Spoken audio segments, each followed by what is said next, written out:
Hello everyone, welcome back to Bankers Talk। आज का session ना बहुत ही खास होने वाला है क्योंकि ये हमारा वीकली वोकैबुलरी रिवीजन सेशन होने वाला है। दोस्तों, हमने day 1, day 2, day 3 and day 4 में काफ़ी पावरफुल वर्ड्स सीखे थे। आज हम उन सब को एक साथ रिवाइज करेंगे। और याद रखिए, सेलेक्ट होने का सीक्रेट ना सिर्फ पढ़ना नहीं है बल्कि बार बार रिवीजन करना होता है। रिवीजन ही वो स्टेप है जो आपको एग्जाम हॉल में एकदम फास्ट और एक्यूरेट बना देगा। अगर आप इस वीडियो के साथ सिंसियरली रिवाइज करते हो ना, तो मुझे पूरी उम्मीद है कि आपके मार्क्स अपकमिंग एग्जाम्स में डेफिनेटली इम्प्रूव होने वाले हैं। तो दोस्तों, बिना टाइम वेस्ट करे शुरू करते हैं अपना वोकैबुलरी रिवीजन सेशन और बनाते हैं अपनी प्रिपरेशन को एक और लेवल अप। तो गाइस, आज का फर्स्ट वर्ड है हमारा लेटअप। लेटअप मतलब होता है किसी भी चीज़ में कमी आना, गिरावट आना, या जो भी काम हुआ है उसमें वो थोड़ा कम होना। इसका मतलब हो गया जैसे कि a pause, a reduction in the intensity of something, मतलब किसी भी चीज़ में रुक जाना या गिरावट आना। इसके कुछ सिनोनिम्स होते हैं। सिनोनिम्स मतलब जो इसके सिमिलर, जिसको हम बोलते हैं हिंदी में पर्यायवाची। लेटअप मतलब कमी हो गया, तो डिक्रीज मतलब भी क्या होता है, गिरावट होता है। सेसेशन मतलब भी क्या हो गया, जो चीज़ रुक गई है, बढ़ नहीं रही है कंटिन्यूअसली। रेस्पाइट मतलब होता है रिलीफ या किसी भी चीज़ में सुकून मिल जाना, तो वो चीज़ रुक गई है ना, आगे नहीं बढ़ रही है। इसके एंटोनिम्स मतलब होता है इसका अपोजिट, किसी भी चीज़ का अपोजिट। तो सिंपल सी बात है, जब कोई चीज़ गिर रही है तो उसका अपोजिट क्या होगा, डिक्रीज का अपोजिट इंक्रीज होता है। और ये होता है हमारा कंटिन्यूएशन में मतलब हमेशा कंटिन्यूसली चलते जाना, रुकना नहीं। एस्केलेशन मतलब होता है किसी भी चीज़ में बढ़ते रहना, ठीक है। फिर उसके बाद इसका एक एग्जाम्पल दे रखा है, there was no letup in soaring temperature despite the onset of monsoon. मतलब सोरिंग मतलब होता है बहुत तेजी से, मतलब टेम्परेचर, मानसून के चलते टेम्परेचर में कोई बहुत ज़्यादा गिरावट नहीं आई है। अब चलिए इसका MCQ सॉल्व करते हैं। चलिए अब हम टाइमर लगाते हैं और फिर ये चीज़ हम डिस्कस करते हैं। स्टार्ट करते हैं।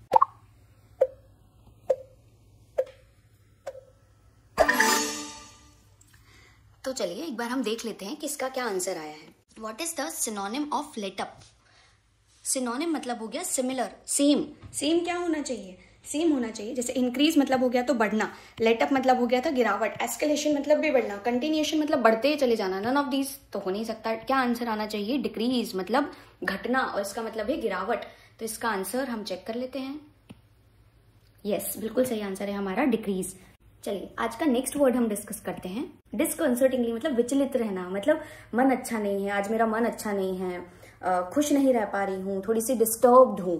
तो इसका मीनिंग इसमें हम कैसे डिस्कस करेंगे, in a way that causes someone to feel unsettled और अनईजी। मतलब मुझे अच्छा नहीं लग रहा है आज, मैं थोड़ी अनईजी फील हो रहा है मुझे। इसका सिनोनिम मतलब इसके सिमिलर वर्ड्स क्या हैं, अलार्मिंगली मतलब वरी होना किसी चीज में, अच्छा नहीं लगना। डिस्टर्बिंग मतलब तो डिस्टर्ब हो जाना, अनसेटल्ड मतलब सेटिस्फाइड नहीं हूँ। एंटोनिम्स मतलब अपोजिट। जैसे अगर मुझे अच्छा फील नहीं हो रहा है तो कंफर्ट इसका क्या हो गया, अपोजिट हो गया। रीअश्योरिंगली, अश्योर करना मतलब क्या होता है कि किसी चीज में आप सेटिस्फाइड हो, तो ये रीअश्योरिंगली इसका एंटोनिम हो गया। कामली मतलब मैं शांति से बैठी हूँ, मैं विचलित नहीं हूँ, अनसेटल्ड नहीं हूँ। इसका एग्जाम्पल क्या हो गया, the sudden change in the plans was disconcertingly unexpected. इसका मतलब ये है कि किसी भी टाइप के प्लान में सडन मतलब अचानक चेंजेस आने की वजह से मैं थोड़ी सी अनएक्सपेक्टेडली परेशान हो गई हूँ, मतलब अप्रत्याशित रूप से परेशान हो गई हूँ। अब इसके हम क्वेश्चन कर लेते हैं।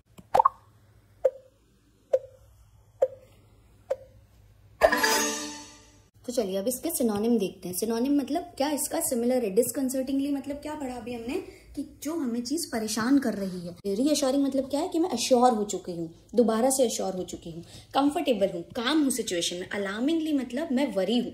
तो अकॉर्डिंगली नन ऑफ दीज तो हो नहीं सकता, तो आंसर क्या आना चाहिए, अलार्मिंगली। चलिए एक बार चेक कर लेते हैं आंसर। बिल्कुल सही है, अलार्मिंगली। अब नेक्स्ट वर्ड है प्रोलॉन्गिंग। प्रोलॉन्गिंग मतलब किसी भी बात को लंबे समय तक चलाना या लंबे समय तक खींचना। इसका मीनिंग है एक्सटेंडिंग द ड्यूरेशन और एग्जिस्टेंस ऑफ समथिंग अननेसेसरीली। किसी भी चीज की ड्यूरेशन को अननेसेसरीली बढ़ाना। इसकी कुछ सिनोनिम्स होते हैं, मीन्स पर्यायवाची या फिर सिमिलर थिंग्स, जैसे कि एक्सटेंडिंग मतलब भी खींचते रहना, लेंथनिंग मतलब भी बढ़ाना। परपैक्चुएटिंग मतलब हमेशा यूज किया जाता है बहने के लिए। जैसे हम यूज करते हैं नदियाँ कैसी होती हैं, प्रीनियल होती हैं, मतलब वो हमेशा बहती रहती हैं। परपेचुअल जो वर्ड यूज़ किया जाता है वो बहने के लिए यूज़ किया जाता है, मतलब खींचना, हमेशा बहते रहना, चलते रहना। एंटोनिम्स मतलब अपोजिट। तो शॉर्टनिंग मतलब अगर किसी चीज़ को खींच रहे हैं तो शॉर्ट मतलब क्या हो गया, उसको छोटा कर रहे हैं। एब्रीविएटिंग, जैसे आप लोगों ने सुना होगा ना किसी, इसका एब्रीविएशन क्या है, मतलब उसका शॉर्ट फॉर्म क्या है, शॉर्टकट क्या है। तो अगर इसका अपोजिट, इसका वो एब्रीविएटिंग मतलब हो गया छोटा करना, तो इसका अपोजिट क्या हो जाएगा, लंबा करना, मीन्स प्रोलॉन्ग करना। ठीक है। कर्टेलिंग, कर्टेलिंग मतलब भी क्या होता है, छोटा करना होता है। अब इसका एक एग्जाम्पल दे रखा है जिसका है prolonging the meeting any further would only waste everyone's time. मतलब जितना ज़्यादा हम मीटिंग को खींच रहे हैं, प्रोलॉन्गिंग द मीटिंग, लंबा कर रहे हैं, उतनी ही ज़्यादा सभी का टाइम बर्बाद हो रहा है। तो अभी हम इसका एक क्वेश्चन सॉल्व कर लेते हैं टाइमर के साथ में। चलिए स्टार्ट करते हैं।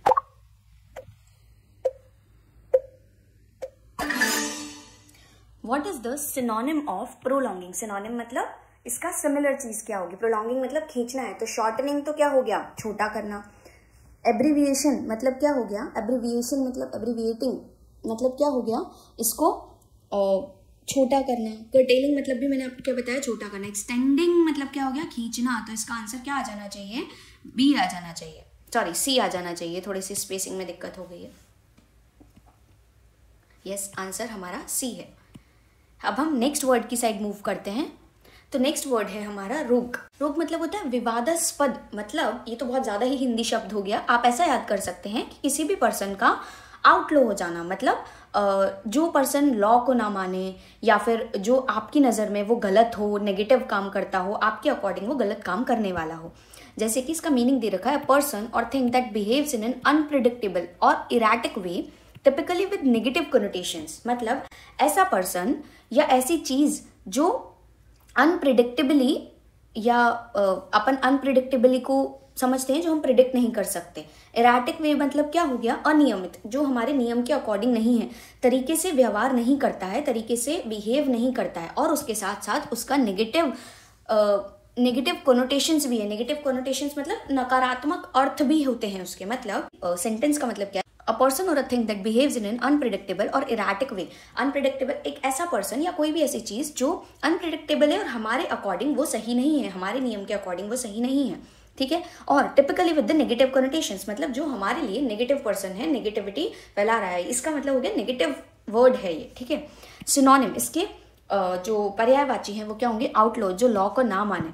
रेनेगेट मतलब हर चीज का विद्रोह करे, मैं ऐसा नहीं करूंगा। मैवरिक, मैवरिक मतलब क्या हो गया, जो रूल्स और रेगुलेशन को फॉलो ना करे। वर्ड याद रखिएगा। एंटोनिम्स मतलब हो गया इसके opposite.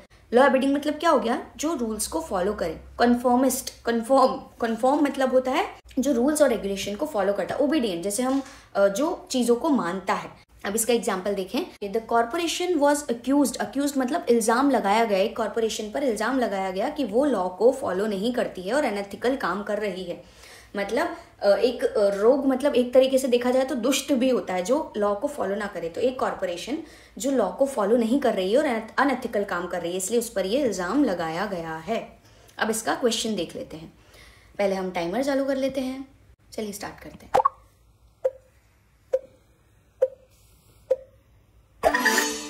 What is the synonym of रोग? रोग मतलब क्या बताया मैंने अभी आपको, जो लॉ को फॉलो ना करे, आउटलॉ।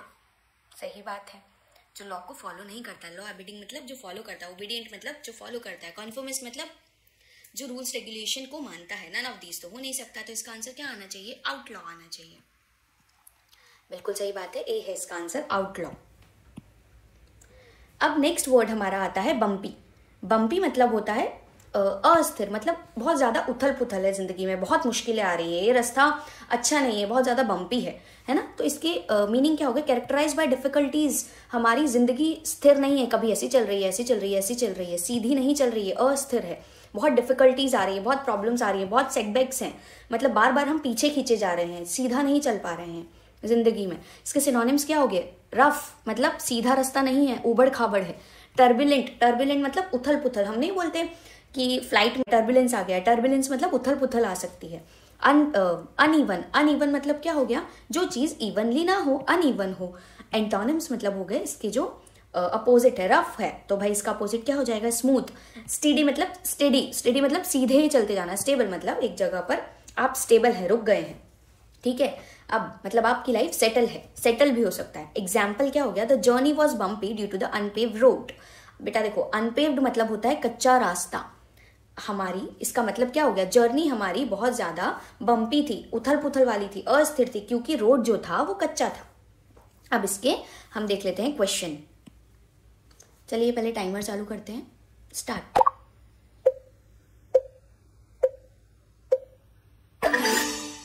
देखिए, सिनोनिम ऑफ बम्पी, सिनोनिम मतलब हो गया सिमिलर, बम्पी मतलब हो गया जो बहुत ज्यादा उथल पुथल वाला रास्ता है, ठीक है।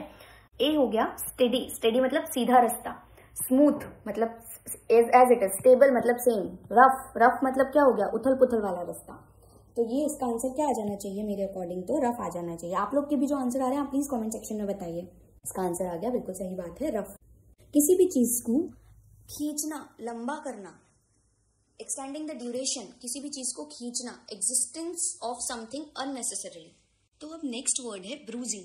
ब्रूजिंग मतलब होता है चोटिल। चोटिल तो आपको बहुत ज्यादा हिंदी वर्ड हो गया, मतलब चोटिल मतलब समझ लीजिए घाव छिल जाना, चोट देने वाली कोई बात हो गई, या फिर किसी चीज का, कोई चीज बहुत ज्यादा नुकसानदायक हो गई, मतलब वेरी डैमेजिंग और हार्मफुल, बहुत ज्यादा नुकसान हो गया, specially to the one's reputation और प्रोस्पेक्ट्स। याद रखिएगा, ये वर्ड हम यूज करते हैं किसी के रिस्पेक्ट के लिए, या किसी रेपुटेशन, किसी की रेपुटेशन जब हमें बतानी हो, जब वो खराब हो गई हो या किसी चीज में फर्क आ गया हो, खराब होने के लिए हम ज्यादातर ये बोलते हैं, वंस रेपुटेशन के लिए। सिनोनिम्स क्या हो गया इसके, खराब होना मतलब डैमेज हो जाना, हार्मफुल हो जाना, इंजरियस, खराब हो गई है, हार्मफुल है हमारे लिए। एंटोनिम्स मतलब इसके जो अपोजिट होंगे, जेंटल मतलब सॉफ्ट है, लाइट हल्की है, माइल्ड मतलब बहुत ज्यादा कुछ नहीं हुआ है, माइल्ड है, खराब नहीं हुआ, ठीक है। या फिर हम इसका एग्जांपल ऐसे समझ सकते हैं, हम डिजीज के बारे में बात करें कि भाई माइल्ड फीवर है, या फिर इंजरियस है हमारी हेल्थ के लिए, हार्मफुल है। इंजरियस मतलब बहुत ज्यादा खतरनाक, ब्रूजिंग मतलब खतरनाक, माइल्ड मतलब सॉफ्ट, ज्यादा खतरनाक नहीं है, ठीक है, अपोजिट हो गया। इसका एग्जांपल क्या हो गया, the company stock price took a bruising after the scandal, मतलब स्कैंडल होने के बाद कंपनी के स्टॉक प्राइस में बहुत ज्यादा डैमेज हुआ है, बहुत ज्यादा घाटा लगा है, ठीक है। अब हम इसके क्वेश्चन देख लेते हैं, स्टार्ट करते हैं।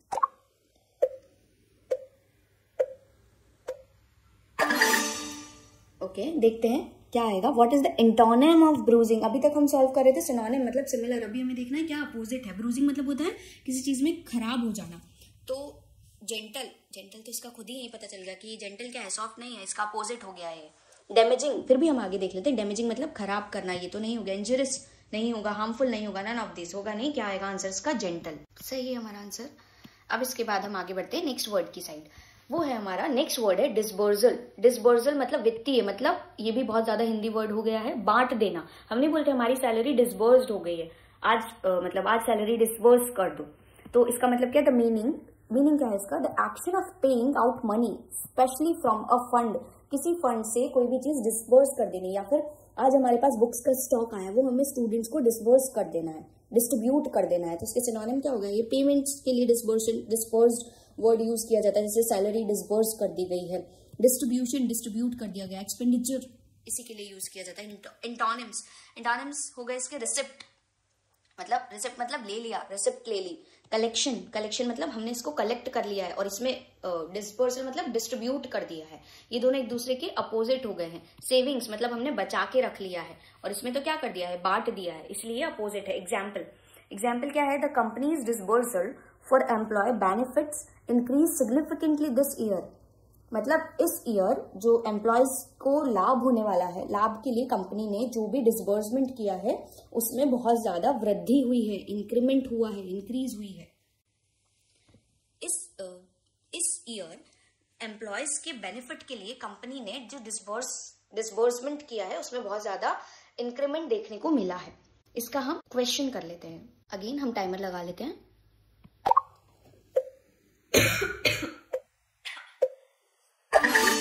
What is the antonym of disbursal?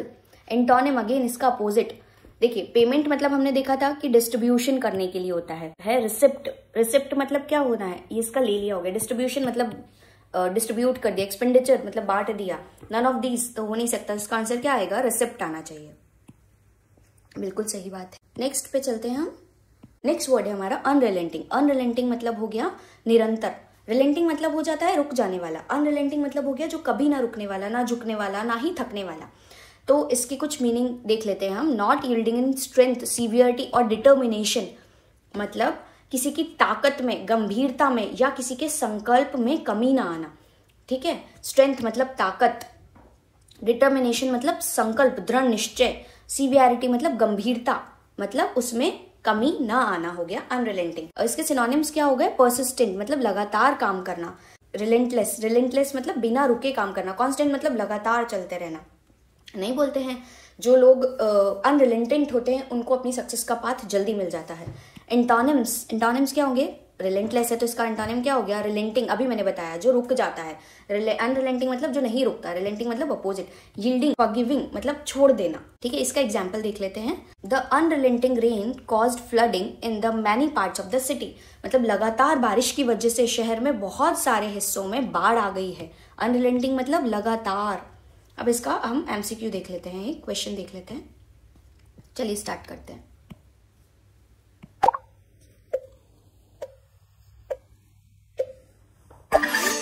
What is the antonym? Again opposite क्या है अनरिलेंटिंग का? अनरिलेंटिंग मतलब जो नहीं रुकने वाला होगा। कांस्टेंट मतलब हमेशा चलते रहना। परसिस्टेंट, रिलेंटलेस मतलब बिना रुके, परसिस्टेंट मतलब भी लगातार काम करना, फॉरगिविंग मतलब छोड़ देना। तो इसका और नन ऑफ दीज हो नहीं सकता, इसका आंसर क्या आएगा? फॉरगिविंग, बिल्कुल सही है। नेक्स्ट वर्ड की साइड मूव करते हैं। ये होता है रडरलेस। रडरलेस मतलब बिना नेतृत्व, मतलब बिना किसी डायरेक्शन के, नो डायरेक्शन, जिसका कुछ पता नहीं है क्या करना है, कैसे करना है, मतलब जो एमलेस है, लैकिंग ऑफ डायरेक्शन, लीडरशिप और एमलेस, जिसका कोई एम ही नहीं है। इसका सिनोनिम क्या हो गए? डायरेक्शनलेस, कोई डायरेक्शन नहीं है, लीडरलेस, कोई लीडर नहीं है जो इनको गाइड कर सके। एड्रिफ्ट, एड्रिफ्ट मतलब कहीं भी बह के चलना, कुछ भी करना, जिसका कुछ अता पता नहीं है। एंटोनिम्स क्या हो गए? गाइडेड, जिसको किसी ने गाइड किया हो, डायरेक्टेड, डायरेक्ट किया गया है, पर्पसफुल, जिसका जिंदगी में कोई पर्पस है, काम करना है उसको, जिसकी लाइफ में एम है। एग्जाम्पल क्या हो गया इसका? The company become rudderless, rudderless मतलब बिना नेतृत्व के, बिना किसी डायरेक्शन के। After the CEO resign unexpectedly, जैसे ही सीईओ ने अनएक्सपेक्टेडली रिजाइन कर दिया, वो कंपनी रडरलेस हो गई, मतलब बिना किसी नेतृत्व के हो गई। इसका हम एक क्वेश्चन आया देख लेते हैं। ओके, स्टार्ट करते हैं।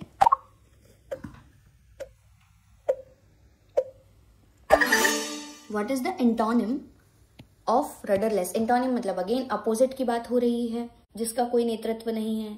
अपोजिट, एड्रिफ्ट मतलब तो अभी बताया ना, कहीं भी बह के चले जाना। लीडरलेस, जिसका कोई लीडर नहीं। डायरेक्शनलेस, जिसकी कोई डायरेक्शन नहीं। नन ऑफ दिस होगा नहीं, क्योंकि आंसर है पर्पसफुल, जिसका कोई पर्पस है जिंदगी में। तो इसका आंसर होना चाहिए पर्पसफुल, बिल्कुल सही है। ग्लेशियर मतलब होता है धीमा। जैसे वो नहीं होते बड़े बड़े बर्फ के पहाड़ जो होते हैं, मतलब कैसा होता है कि बड़े बड़े पहाड़ धीरे धीरे चलते हैं, तो वहीं से ये शब्द आया है। मीन्स कोई भी चीज़ बहुत ही ज़्यादा धीरे धीरे चल रही है या धीरे धीरे हो रही है। इसका मीनिंग है extremely slow, like a glacier moving at a slow pace, जो बहुत धीरे चल रहा है। इसके कुछ सिनोनिम्स होते हैं, जैसे कि स्लो, स्लो मतलब स्लो हो जाना। स्लगिश मीन्स होता है धीरे। ग्रेजुअल, जो धीरे धीरे धीरे धीरे चेंजेस आते हैं। इसके एंटोनिम्स मतलब जो अपोजिट होता है, उसका मतलब हो गया फास्ट, मतलब बहुत तेज़, रैपिड बहुत तेज़। स्विफ्ट, जैसे जो हमारी गाड़ी आती है एक स्विफ्ट, तो उसका मतलब भी क्या है? जो धीमी नहीं है, तेज ही गति से चलती है। इसका एक एग्जाम्पल दे रखा है। Progress in gender equality has been glacial with changes barely perceptible over the years. Barely मतलब होता है ना के बराबर, परसेप्टेबल मतलब होता है नज़र आ रहा है। मतलब जेंडर इक्वालिटी में जो प्रोग्रेस है वो बहुत धीमी रही है, और पिछले कुछ सालों में जो चेंजेस हुए हैं वो बहुत ही मुश्किल से देखने को मिले हैं। चलिए, तो अब हम इसका क्वेश्चन सॉल्व करते हैं।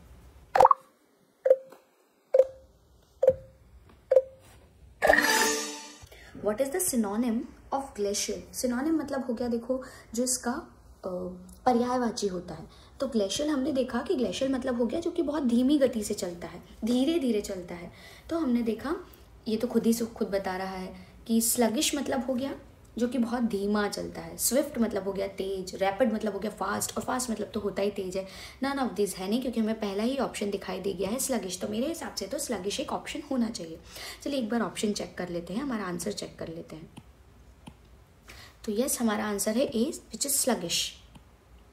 सो अब हम नेक्स्ट वर्ड की साइड मूव करते हैं, विच इज प्रोसिक्यूशन।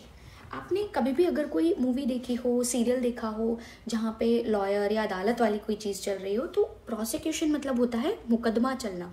मतलब मान लीजिए हम किसी लॉयर की बात कर रहे हैं या ऐसे किसी की बात कर रहे हैं जो अगेंस्ट में केस लड़ रहा है, मतलब अपोजिशन की हम बात कर रहे हैं। इसका मीनिंग क्या हो गया? The institution and conducting of legal proceedings against someone. Means कोई किसी के अगेंस्ट लड़ाई कर रहा है, मुकदमा लड़ रहा है। हम कुछ सिनोनिम्स देख लेते हैं। सिनोनिम्स जैसे कि लीगल एक्शन लेना, इल्ज़ाम लगाना, या लिटिगेशन मतलब हो गया केस से रिलेटेड। लिटिगेशन वर्ड यूज़ किया जाता है केस से रिलेटेड। फिर इसके कुछ एंटोनिम्स होते हैं। डिफेंस, डिफेंस मतलब क्या होता है? किसी चीज़ को प्रोटेक्ट करना। जैसे सामने प्रोसिक्यूशन है तो हम उसके क्या हो गए? डिफेंस में है, ठीक है, किसी को प्रोटेक्ट कर रहे हैं। एक्विटल मतलब हो गया माफ़ी, माफ़ करना। एग्जॉनरेशन मतलब हो गया फ्रीडम दे देना, एग्जॉनरेट कर दिया, ठीक है। एग्जाम्पल है the prosecution presented strong evidences against the accused. मतलब प्रोसिक्यूशन ने एक्यूज्ड के अगेंस्ट कुछ स्ट्रॉन्ग सबूत पेश किए हैं। एक क्वेश्चन देख लेते हैं।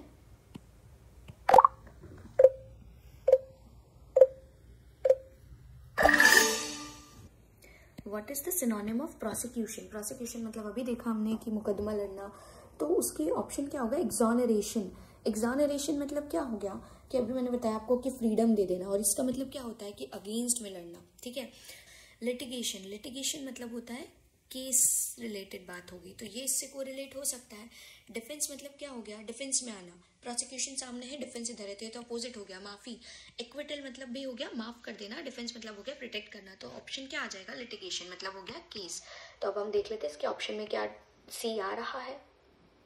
बिल्कुल सही है हमारा आंसर सी। नेक्स्ट वर्ड है इम्प्यूटेशन। इम्प्यूटेशन मतलब हो गया आरोप लगाना, किसी पर इल्ज़ाम लगाना, सबूत ना होना फिर भी इल्ज़ाम लगाना, ठीक है। तो इसके मीनिंग क्या हो गए?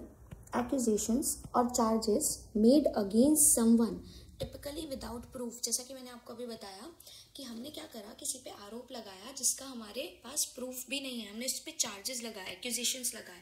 इसके कुछ सिनोनिम्स होते हैं, जैसे कि एलिगेशन, हमने उस पर एलिगेशन लगाया। एक्यूजेशन सेम चीज़ हो गई जो अभी हमने डिस्कस करा, चार्जेस लगाए। इसके अपोजिट क्या हो गए? एक्विटल। एक्विटल मतलब मैंने अभी बताया था आपको, एक्विटल मतलब हो गया माफ़ कर देना, हमने आरोप नहीं लगाया, उसको माफ़ी दी है। एग्जॉनरेशन, एग्जॉनरेशन मतलब क्या हो गया? फ्रीडम दे दिया, आरोप नहीं लगाया। फिर होता है विंडिकेशन। विंडिकेशन मतलब भी क्या होता है? माफ़ी देना। विंडिकेट मतलब होता है माफ़, ठीक है। इसका एक एग्जाम्पल है the article contains several false imputations against the politician. Means article में पॉलिटिशियंस के अगेंस्ट में, मतलब खिलाफ में कई झूठे आरोप शामिल थे। आरोप मतलब इम्प्यूटेशंस शामिल थे। अब इसका हम क्वेश्चन कर लेते हैं।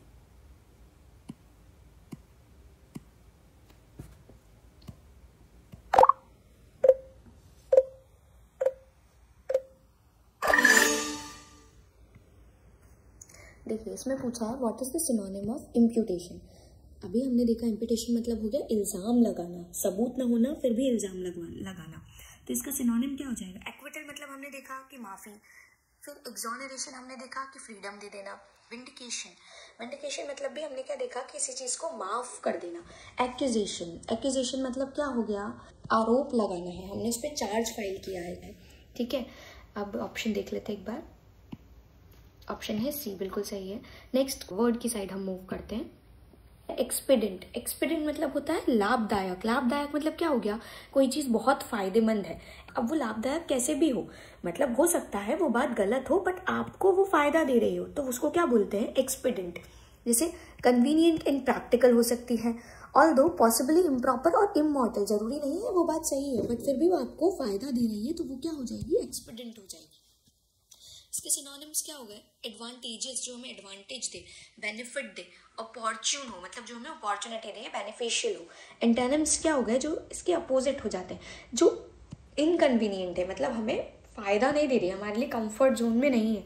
एडवांटेजेस का अपोजिट तो सीधा ही समझ आ गया, जो हमें डिसएडवांटेज करती है। इम्प्रैक्टिकल, जो हमारी चीज़ों के लिए प्रैक्टिकल नहीं है, ठीक है। एग्जाम्पल है the decision to delay report was politically expedient but morally questionable. मतलब रिपोर्ट को डिले करने का डिसीजन पॉलिटिकली रूप से हो सकता है एक्सपीडेंट हो, मतलब फायदेमंद हो, बट मॉरली वो क्वेश्चनेबल था या फिर सही नहीं था। चलिए एक बार इसका क्वेश्चन सॉल्व कर लेते हैं।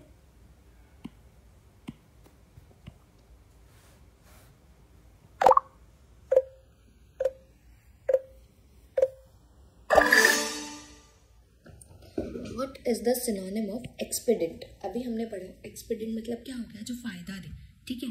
तो इनकन्वीनियंट तो क्या हो गया, जो हमें फायदा नहीं देता, ठीक है। डिसएडवांटेजेस मतलब भी क्या हो गया, जो हमारे लिए हार्मफुल है। इम्प्रैक्टिकल, जो भी हमारे लिए प्रैक्टिकली सही नहीं है। बेनिफिशियल मतलब क्या हो गया, जो फायदेमंद है, हमारे लिए अच्छा है। तो ऑप्शन क्या हो जाएगा, बी, बिल्कुल सही है। नेक्स्ट वर्ड की साइड हम मूव करते हैं।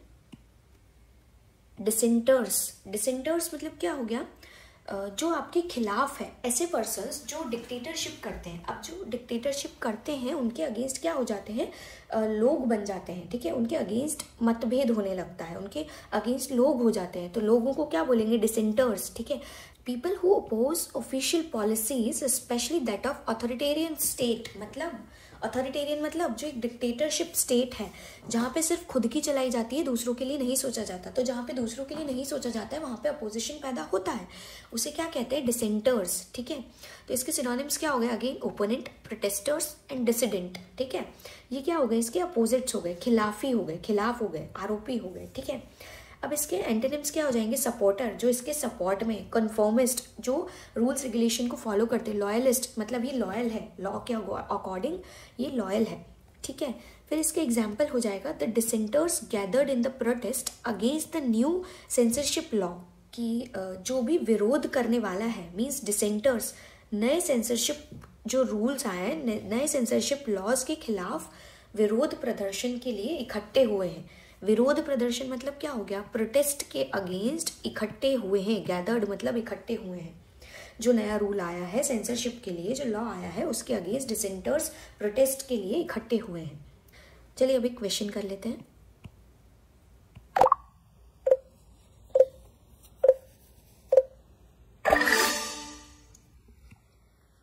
What is the synonym of dissenters?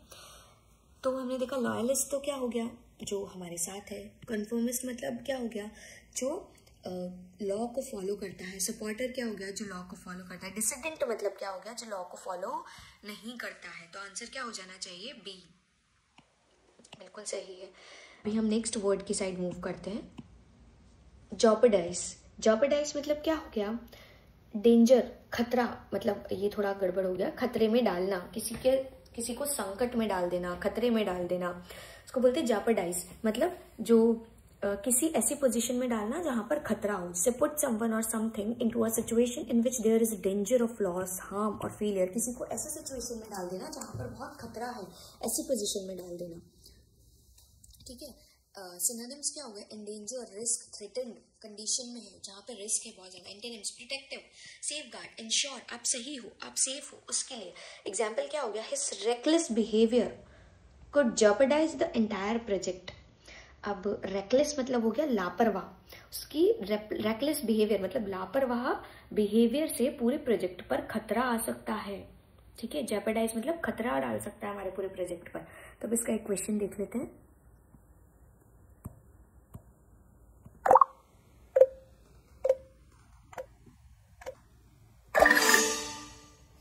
देखिए यहाँ पे थोड़ा सा वर्ड चेंज हो गया है, एंटोनिम से, मतलब इसका अपोजिट हमें ढूंढना है। अभी तक हम सिमिलर ढूंढ रहे थे। तो जॉपर्डाइज मतलब हमने क्या देखा, जो डेंजर में, खतरे में डालता है। तो एंडेंजर मतलब खतरा, रिस्क मतलब खतरा, थ्रेटन मतलब खतरा। एक ही चीज है प्रोटेक्ट। प्रोटेक्ट मतलब क्या होता है, जो हमें प्रोटेक्ट करता है। जॉपर्डाइज का उल्टा हो गया, तो इसका आंसर आ जाना चाहिए ए, बिल्कुल सही है। नेक्स्ट वर्ड की साइड हम मूव करते हैं। इंटरलॉक्यूटर्स। इंटरलॉक्यूटर्स मतलब क्या हो गया, संवादक, मतलब मीडिएटर्स जिनको हम बोलते हैं। ऐसे लोग जो किसी कॉन्वर्सेशन के बीच में आते हैं, मीडिएटर होते हैं, या जो कम्युनिकेट करते हैं। People who take part in dialogue or conversations. इसके सिनोनिम्स क्या हो गए, कॉन्वर्सेशनलिस्ट या कम्युनिकेटर या नेगोशिएटर, जो नेगोशिएट करते हैं। एंटोनिम्स क्या हो गए, जो इसका अपोजिट है, जो साइलेंट रहता है, बातें नहीं करता है। नॉन कम्युनिकेटिव, जो ज़्यादा बातें नहीं करेगा। इंट्रोवर्टेड, जैसे हम नहीं बोलते ये पर्सन तो बहुत शाय है, बहुत इंट्रोवर्ट है। इंट्रोवर्ट मतलब हर किसी से घुल मिल नहीं सकता, बात नहीं करता है ज़्यादा। Example, the interlocutors engaged in a constructive discussion on the issue. मतलब इंटरलॉक्यूटर्स ने इस इशू पर कंस्ट्रक्टिव डिस्कशन में पार्टिसिपेशन किया। अब इसका हम क्वेश्चन देख लेते हैं।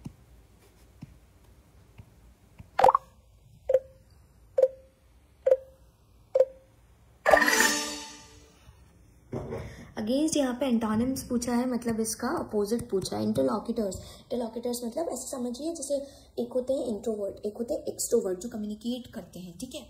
जो ये कम्युनिकेटर हो गया तो ये तो इसका सिनोनिम हो गया। नेगोशिएटर भी सिनोनिम हो गया।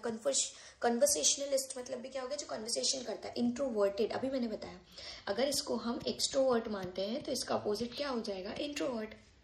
तो ऑप्शन क्या आ जाना चाहिए, बी। बिल्कुल सही बात है, हमारा ऑप्शन बिल्कुल सही है। अभी हम नेक्स्ट वर्ड की साइड मूव करते हैं। हमारा नेक्स्ट वर्ड है एब्रोगेशन। एब्रोगेशन मतलब निराकरण, तो बहुत ज्यादा शुद्ध हिंदी वर्ड हो गया। आप ऐसा मानिए, मतलब हो गया किसी चीज से हटा दिया है, किसी आर्टिकल को हटा दिया गया है। हम इसके लिए वर्ड यूज करते हैं रिवोक, नलिफाई या एनुअल, ठीक है।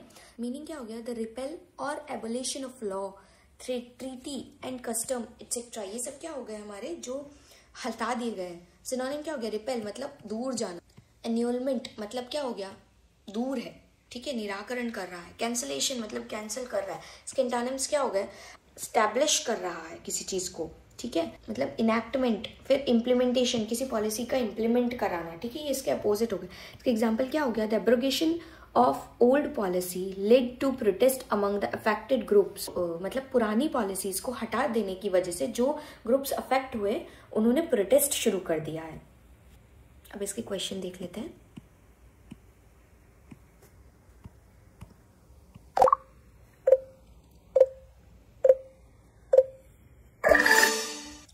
एंटोनिम मतलब अगेन हमें इसका क्या बताना है बच्चों, अपोजिट बताना है। एब्रोगेशन मतलब अभी हमने पढ़ा कि किसी चीज को हटा देना, ठीक है, रिवोक कर देना, नलिफाई कर देना, ठीक है। तो अभी इसमें हमने क्या पढ़ा, रिपेल मतलब अलग कर देना, एन्यूलमेंट मतलब मैंने बताया एन्यूल के लिए यूज किया जाता है, कैंसिलेशन मतलब कैंसिल कर देना, ठीक है। तो ये सब चीजें हमारी क्या हो गई, इसके सेम वर्ड्स हो गए। इम्प्लीमेंट मतलब क्या हो गया, इसको इम्प्लीमेंट कर देना, ठीक है, मतलब ये चीज को इम्प्लीमेंट कर दिया, आज से हमने पॉलिसी इम्प्लीमेंट कर दी है। तो ये एब्रोगेशन का क्या हो गया, अपोजिट हो गया। एब्रोगेशन मतलब क्या हो गया, नलिफाई मतलब हटा देना। देखते हैं इसका ऑप्शन क्या है। बिल्कुल सही बात है, सी है जो कि है इम्प्लीमेंटेशन। वर्ड है नॉन स्टार्टर। नॉन स्टार्टर मतलब क्या हो गया, असफल। इसका मीनिंग है an idea or plan that is unlikely to succeed, मतलब एक ऐसा प्लान और एक ऐसा आइडिया जिसके सक्सेस होने के चांसेस बहुत कम है, या फिर ऐसी कोई चीज़ जो हमें सक्सेस नहीं दिला सकती। इसके सिनोनिम्स मतलब सिमिलर वर्ड्स क्या हो गए, डूम्ड मतलब क्या हो गया, फेल होगा ही होगा, होपलेस जिसकी कोई उम्मीद ही नहीं है, अनवर्केबल जो वर्क ही नहीं करने वाला। इसके अपोजिट वर्ड मतलब एंटोनिम्स क्या हो गए, वाइबल मतलब प्रैक्टिकल होप है, मतलब ये करेगा, ठीक है, होपफुल है। फीजेबल जो हमें लग रहा है हो जाएगा। प्रॉमिसिंग है, मतलब प्रॉमिस मतलब तो हम जानते ही हैं कि ये होने वाला है। इसका एग्जाम्पल है the piece talk were a non starter from the beginning, means piece talk शुरू से ही नॉन स्टार्टर लग रही थी। नॉन स्टार्टर मतलब क्या हो गया, पीस टॉक शुरू से ही असफल लग रही थी कि भाई पता है आगे चल के सक्सेस नहीं होने वाली है। चलिए अभी नेक्स्ट क्वेश्चन देख लेते हैं हम। इट्स टाइम फॉर टाइमलाइन, जो कि हमने 0.5 सेकेंड का रखा है। स्टार्ट करते हैं।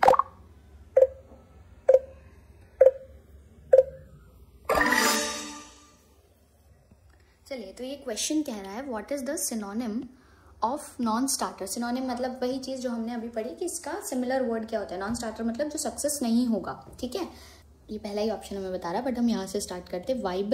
वाइबल मतलब क्या है, जो कि होपफुल है, मतलब हो जाएगा, ठीक है। प्रॉमिसिंग मतलब प्रॉमिस किया गया है कि ये हो जाएगा, फीजिबल है, हमारे लिए कंफर्टेबल है। बट होपलेस है, होपफुल नहीं है, याद रखिएगा, होपलेस है। तो होपलेस क्या हो जाता है, इसका आंसर हो जाएगा नॉन स्टार्टर। चलिए एक बार आंसर चेक कर लेते हैं। बिल्कुल सही है, हमारा आंसर है ए, होपलेस। नेक्स्ट वर्ड की साइड मूव करते हैं, विच इज स्लांट। स्लांट मतलब क्या हो गया, झुकाव, मतलब किसी के प्रति झुके होना, पार्शियल होना, बायस्ड होना, ठीक है। वही इसका मीनिंग क्या कह रहा है, a biased and prejudiced point of view. मतलब आप सबसे पहले तो आपको प्रेजुडाइज्ड मतलब पता होना चाहिए। प्रेजुडाइज्ड मतलब क्या हो गया, प्री मतलब हो गया पहले से, जुड मतलब क्या हो गया, जजमेंट, ठीक है। तो जिसका पहले से ही जजमेंट बना रखा हो तो उसे क्या बोलते हैं, वो बायस्ड है, स्लांटेड है या प्रेजुडाइज्ड है, ठीक है। इसके सिनोनिम क्या हो गए, वही same, biased, prejudiced and distortion. Distortion मतलब क्या, फेयर नहीं हो पर्टिकुलर चीज के लिए। इसके एंटोनिम्स मतलब अपोजिट क्या हो गए, ऑब्जेक्टिविटी मतलब आप बता रहे हो कि आप फेयर हो, फेयरनेस एंड न्यूट्रलिटी, आप न्यूट्रल हो, आप किसी के प्रति बायस्ड नहीं हो। इसका एग्जाम्पल है the article had a clear anti government slang. इसका मतलब है ये आर्टिकल साफ तौर पर सरकार के अगेंस्ट बायस्ड था। मीन्स ये जो आर्टिकल था वो गवर्नमेंट के अगेंस्ट में बायस्ड था। अभी हम इसका क्वेश्चन करते हैं। Let's start with the timer.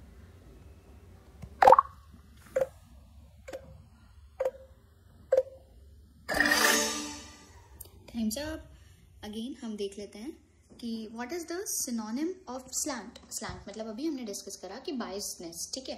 तो इसका सिनोनिम हम देखेंगे। पहले तो ऑब्जेक्टिविटी। ऑब्जेक्टिविटी मतलब क्या है, आपके पास बहुत सारे ऑप्शन है, आपने किसी से बायसनेस नहीं करी है। फेयरनेस मतलब आपने सही चीज चूज करी है। न्यूट्रलिटी, आप न्यूट्रल है हर चीज के प्रति। तो सिनोनिम क्या हो जाएगा, बायस, मतलब इसका ऑप्शन क्या हो जाएगा, सी। चलिए एक बार आंसर देख लेते हैं। बिल्कुल सही बात है, हमने सही ऑप्शन चूज करा है। आई होप आप लोग भी अपना आंसर सही चूज कर रहे होंगे। So next word is overtly. Overtly मतलब क्या हो गया, स्पष्ट रूप से, मतलब क्लियर है चीजें, हिडन नहीं है, ठीक है। इसका मीनिंग क्या हो गया, in a way that is obvious and not hidden. कोई भी चीज हिडन नहीं है। देखिए आप ना वर्ड्स को तोड़ने की कोशिश किया करिए। जैसे ओवर्टली मतलब क्या हो गया, ओवर्ट मीन्स हो जाता है कि ओपन, ठीक है, कोई चीज ओपन है, छुपी नहीं है। कवर्ट मतलब क्या हो जाएगा, कवर्ड है। जैसे देखिए ओवर्ट मतलब क्या हो जाएगा, जो कि चीज ओपन है, छुपी नहीं है। जैसे हम ओपन चीजों के लिए वर्ड यूज करेंगे। अब लिखा है कहीं पे कवर्ड है, ठीक है। कवर्ड मतलब क्या हो गया, जो चीज हिडन है, ठीक है। क्या है, हिडन है, ठीक है। तो ये कुछ ऐसे वर्ड्स हैं जो बार बार यूज किए जाते हैं, ठीक है। इसके सिनोनिम्स में क्या हो गया, अगेन जो मैंने आपको बताया, ओवर्टली का हो गया ओपन। फ्रेंकली मतलब आप इतने फ्रेंक हो कि आपने चीजें सीधी सीधी बोल दी। अनडिस्गाइज्ड, अनडिस्गाइज्ड मतलब जानने से पहले आपको डिस्गाइज्ड का मतलब पता होना चाहिए। डिस्गाइज्ड मीन्स हो जाता है धोखा, मतलब किसी और का भेष बनाकर आ गए, आप ट्रू नहीं है, ठीक है। तो अब यहाँ पर क्या हो गया, अनडिस्गाइज्ड लिखा है, मीन्स आप ट्रू हैं, आप धोखा नहीं दे रहे हैं, आप किसी का भेष बना के नहीं आए हैं। इसके एंटोनिम्स देख लेते हैं। इसके एंटोनिम्स क्या हो गए, सटली। सटली मतलब हम ऐसे गर्ल्स शायद रिलेट कर पाए, हम जब शॉपिंग पे जाते हैं तब हम क्लियरली बोलते हैं हमें सटल कलर्स पसंद है, मतलब बहुत ज्यादा चमकीले भड़कीले चीजें नहीं पसंद है, ठीक है। तो इसका अपोजिट हो गया, हमें बेसिक चीज है, ठीक है। इम्प्लिसिटी, इम्प्लिसिट मतलब क्या है, सटल मतलब आप मान सकते हैं हल्के से, नॉट क्लियर, चीजें बहुत साफ नहीं है, ठीक है। सटल खुद एक शब्द ऐसा बताता है कि वो चीजें स्पष्ट नहीं है उसमें, ठीक है। इम्प्लिसिट, इम्प्लिसिट मतलब खुद से समझ जाओ, सेल्फ अंडरस्टूड आप इसको बोल सकते हैं। क्या बोल सकते हैं, सेल्फ अंडरस्टूड, ठीक है। वही बात है जो कि क्लियर नहीं है, खुद से समझ जाओ, ठीक है। फिर होता है कवर्टली। कवर्टली मतलब मैंने अभी बताया आपको, जो चीज हिडन है, साफ नहीं है, ठीक है। इसका एक एग्जांपल हो गया, the company was accused of overtly misleading investors. Means company पर इन्वेस्टर्स को क्लियरली मिसलीड करने का एक्यूजेशन लगा, ठीक है। आपको लास्ट वीडियो में मैंने एक्यूजेशन का मीनिंग भी और एग्जाम्पल भी समझाया था। अगर आपने वो वीडियो नहीं देखी है तो एक बार आप लास्ट वीडियो जरूर चेकआउट करिए, उसमें भी काफी अच्छे अच्छे वर्ड्स हैं जो कि लास्ट एग्जाम्स में रिपीट हुए हैं। अभी हम क्वेश्चन देख लेते हैं।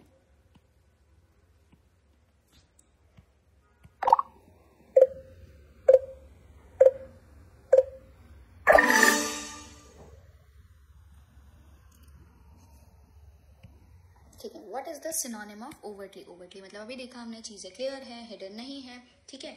तो अब सटली, सटली मतलब मैंने अभी बताया, सटल सा कलर दीजिए। सटल मतलब क्या, जो कि आप क्लियर नहीं बता रहे हो। कवर्टली मतलब चीजें हिडन है, ठीक है। इम्प्लिसिट, इम्प्लिसिट मतलब खुद से समझ जाओ, सेल्फ अंडरस्टूड है, हम नहीं बताएंगे, ठीक है। अनडिस्गाइज्ड, देखिए अगर यहाँ पे डिस्गाइज लिखा होता तो यहाँ पे हम नन ऑफ दीज चूज करते, बट यहाँ पे क्या लिखा है, अनडिस्गाइज्ड। अनडिस्गाइज्ड मतलब अभी क्या बताया मैंने, जो कि धोखा नहीं दे रहा है, बहुत क्लियर है। तो इसका आंसर क्या हो जाएगा, अकॉर्डिंगली डी हो जाना चाहिए। चलिए एक बार हम आंसर चेक कर लेते हैं। बिल्कुल सही बात है, हमारा आंसर बिल्कुल सही है, ठीक है। अभी हम नेक्स्ट वर्ड की साइड मूव करते हैं, जो कि है हॉकिश। हॉकिश मतलब क्या हो गया, अचानक से आक्रमण, ठीक है। किसी को हॉक मतलब पता है, चलिए मैं नहीं बताऊंगी, आप लोग खुद, आप मुझे कमेंट सेक्शन में बताइएगा कि हॉक मतलब क्या होता है। अगर आपको हॉक का मतलब समझ आ गया ना, तो आप इजीली हॉकिश से रिलेटेड सारे वर्ड इजीली कर पाएंगे, ठीक है। हॉकिश वर्ड ही हॉक से आया है, ठीक है।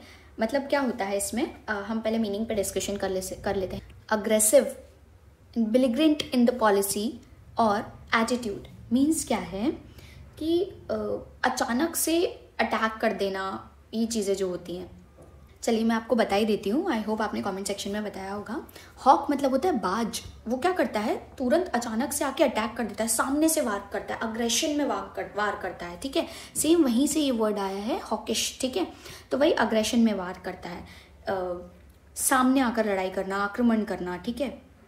ये बेलिग्रेंट मतलब भी क्या होता है, वॉर करने जाना, ठीक है। अब हम इसके सिनोनिम्स देख लेते हैं। अग्रेसिव, जो कि बहुत ज़्यादा अग्रेशन में। असर्टिव मतलब भी वही होता है।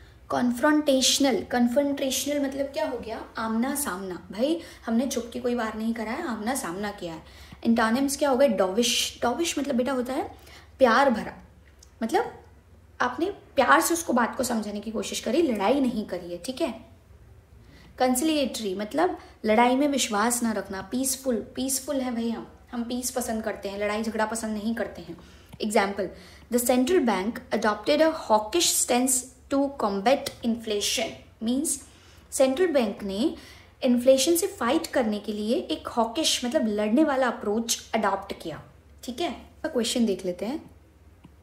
It's time for timer.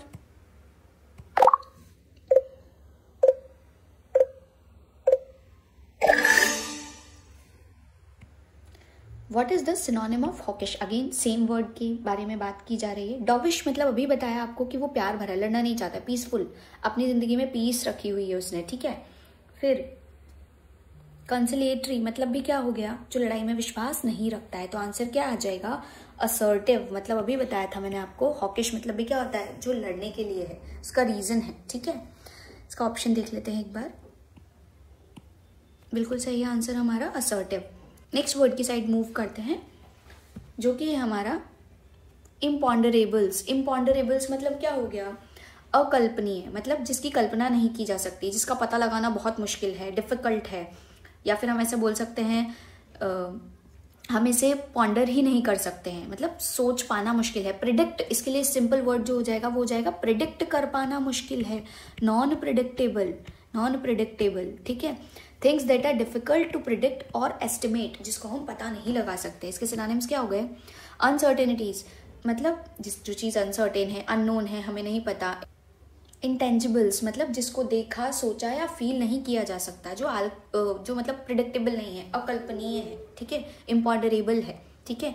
Antonym क्या हो गए इसके, सर्टेनिटीज मतलब जो चीज़ अनसर्टेन है उसका अपोजिट क्या हो जाएगा, सर्टेन। अननोन का नोन, इंटेंजिबल का क्या हो जाएगा, tangibles. Example, the future of economy is full of imponderables. भाई ये तो हर कोई बता देगा, इकोनॉमी का फ्यूचर काफ़ी इम्पॉन्डरेबल है, अनप्रिडिक्टेबल से भरा हुआ है। यानी ऐसे फैक्टर्स हैं जो हम प्रिडिक्ट भी नहीं कर पाते या जिसका प्रिडिक्ट करना भी मुश्किल है। क्वेश्चन कर लेते हैं।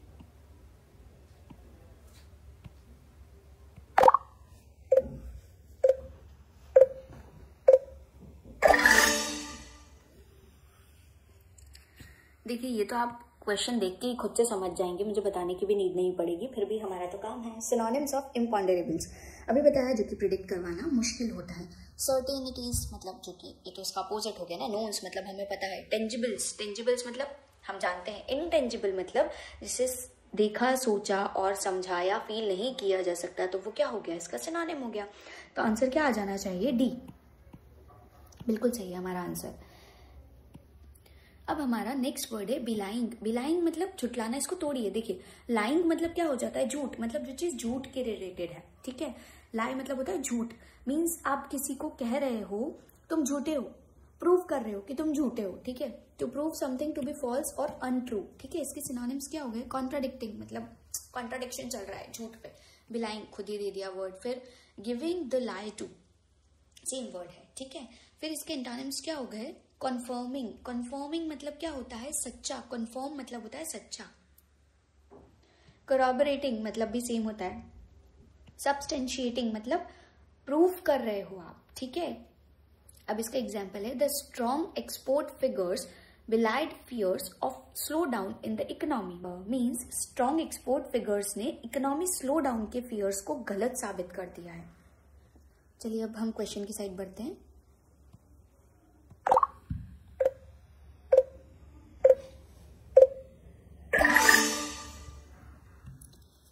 यहाँ पे खुद से पूछा गया है एंटोनिम मतलब आप लोगों को अपोजिट बताना है। आप क्वेश्चन ध्यान से पढ़ेंगे, इसमें क्या बताना है, अपोजिट बताना है, सिमिलर चीजें नहीं बतानी है, पर्यायवाची नहीं बताना है। बिलाइंग मतलब अभी हमने देखा कि जिसको आप झूठा प्रूफ कर रहे हो, प्रूफ करने की कोशिश कर रहे हो कि वो झूठा है, ठीक है, बट आप प्रूफ नहीं कर पाए हो, कंफर्म नहीं कर पाए हो, ठीक है। कॉन्ट्राडिक्टिंग मतलब अभी भी कॉन्ट्राडिक्शन में, बिलाइंग तो खुद ही दे दिया है, गिविंग द लाई टू, इसमें लाई वर्ड खुद ही आ रहा है, तो आंसर क्या हो जाना चाहिए, कन्फर्मिंग। कन्फर्मिंग मतलब हो गया सच्चा, इसका ही क्या हो गया है, अपोजिट हो गया है। तो अभी हम इसके आंसर चेक कर लेते हैं, जो कि है ए, बिल्कुल सही बात है, हमारा आंसर सही है, ये कभी आंसर सही आ रहा होगा। Now we are moving to the next word which is shore up. Shore up मतलब क्या होता है, मजबूत करना, ठीक है, किसी चीज को मजबूत बनाना, सपोर्ट देना, स्पेशली जब वो चीज वीक हो या फेल होने वाली हो, मीन्स टू स्ट्रेंथन और support something that is weak और फेलिंग, ठीक है। इसके सिनोनिम हो गए बॉल्स्टर। बॉल्स्टर मतलब सहारा देना, रीइंफोर्स मतलब मजबूत करना, सॉलिडिफाई मतलब मजबूत बनाना, ये उल्टे शब्द मतलब एंटोनिम्स क्या हो गया, वीकन मतलब कमजोर करना। अंडरमाइन, अंडरमाइन मतलब नींव हिला देना। इरोड, इरोड वर्ड काफी बार पूछा जाता है, जिसका मतलब होता है घिसना या फिर कम करना। लेकिन शोर वर्ड खुद बताता है किसी वीक या गिरी हुई चीज को आपको सपोर्ट देना है, स्ट्रॉन्ग बनाना है, इसके लिए ये वर्ड यूज किया जाता है, ठीक है। या फिर आप मान लीजिए जब कोई सिस्टम या कोई स्ट्रक्चर या फिर कोई सिचुएशन वीक हो जाए और उससे गिरने या बिगड़ने से बचने के लिए उसको सपोर्ट या स्ट्रेंथ दिया जाता है, उस प्रोसेस को हम बोलते हैं शोर अप, ठीक है। अब इसका एक सेंटेंस दे रखा है, एग्जाम्पल दे रखा है, the government is taking steps to shore up the banking sector.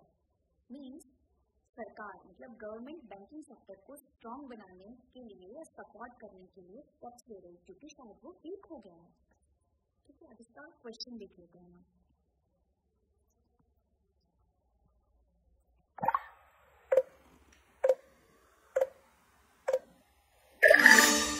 Again हमसे क्या पूछा गया है, एंटोनिम्स बताने हैं, ठीक है, मतलब अपोजिट हमें बताना है। शोर अप मतलब हमने देखा कि उसे स्ट्रॉन्ग बनाना है, राइट। तो पहला वर्ड आ जाता है रीइंफोर्स, मतलब ये हो गया, मैंने आपको बताया था मजबूत बनाना है, ठीक है। सॉलिडिफाई मतलब मजबूत रखना है। बॉल्स्टर मतलब सहारा देना है, वीक नहीं करना है, तो इसका आंसर क्या आ जाएगा, वीकन मतलब उसको कमजोर करना। एंटोनिम्स हो गया ना, इसका अपोजिट हो गया है। चलिए एक बार आंसर चेकआउट कर लेते हैं, बिल्कुल सही बात है, हमारा आंसर सी ही था। आगे बढ़ते हैं। नेक्स्ट वर्ड है रिपरकर्शन। रिपरकर्शन मतलब क्या हो गया, किसी एक्शन के नेगेटिव कॉन्सिक्वेंसेस या फिर बुरा असर होना, ठीक है। मतलब आप जो काम करते हो उसका उल्टा या बुरा रिजल्ट निकलना, इसका मीनिंग यही है, negative consequences of an action. इसके सिनोनिम्स क्या हो गए, कॉन्सिक्वेंसेस मतलब नतीजे, रिपरकर्शन मतलब अपन ने देखा कि परिणाम, ठीक है। फिर हो गया रैमिफिकेशन मतलब भी परिणाम होता है, अगेन सेम वर्ड है। यहां पर आप एक वर्ड और लिख सकते हैं, आफ्टर इफेक्ट्स। आफ्टर इफेक्ट्स मतलब क्या हो जाता है, बाद का असर। ये भी हम परिणाम वर्ड के लिए ही मतलब रिपरकशन के लिए ही यूज कर सकते हैं, ठीक है। एंटोनिम मतलब होगा इसका अपोजिट, बेनिफिट्स। बेनिफिट्स मतलब फायदे, रिवॉर्ड मतलब इनाम, पॉजिटिव आउटकम मतलब अच्छे नतीजे, तो ये इसका अपोजिट हो जाएगा। एग्जाम्पल क्या हो गया, the company is facing serious repercussions for its data. Means company अपने डेटा ब्रीच के लिए बहुत ज्यादा गंभीर नतीजों का सामना कर रही है। गंभीर मतलब सीरियस नतीजों का सामना कर रही है। एक डेली लाइफ का एक और एग्जांपल ले लीजिए, जैसे कि अगर कोई स्टूडेंट बार बार चीटिंग करे तो उसके रिपरकशंस होते हैं, जैसे सस्पेंशन या फिर एग्जाम से निकाल देना। अब इसका हम एक बार क्वेश्चन कर लेते हैं।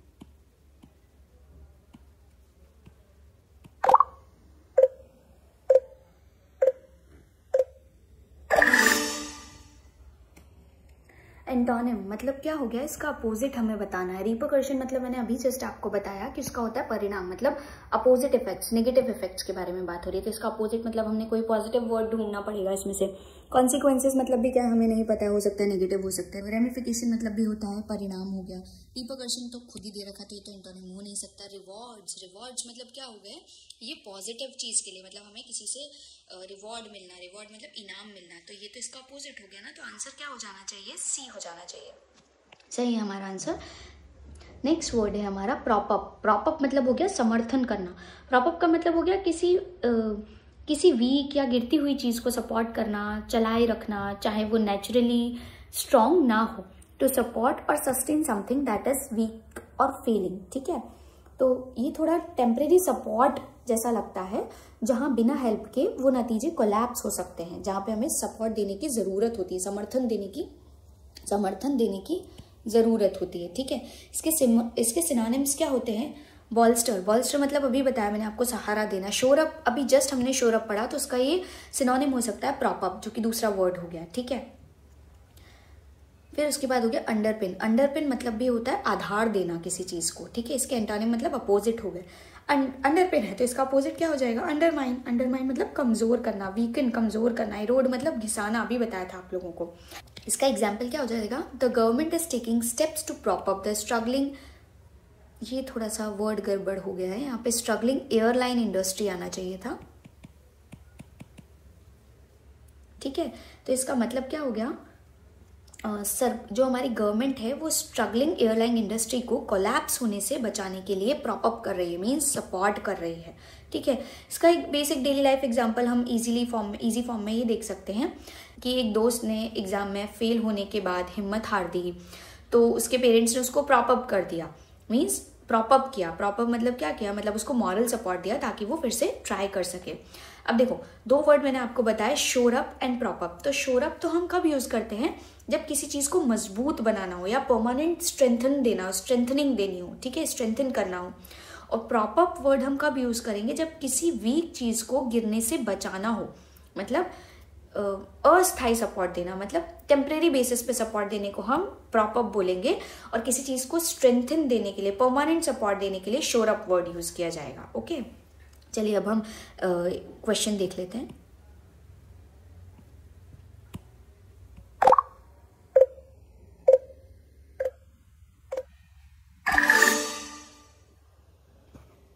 इसके अगेन हमें एंटोनिम बताने हैं, मतलब हमें क्या बताना है? अपोजिट वर्ड बताना है। शोरअप मतलब तो अभी जस्ट हमने देखा कि वो सेम ही सिमिलर वर्ड्स होते हैं। ठीक है, अंडरपिन मतलब क्या हो गया? आधार देना, ये भी सेम हो जाएगा।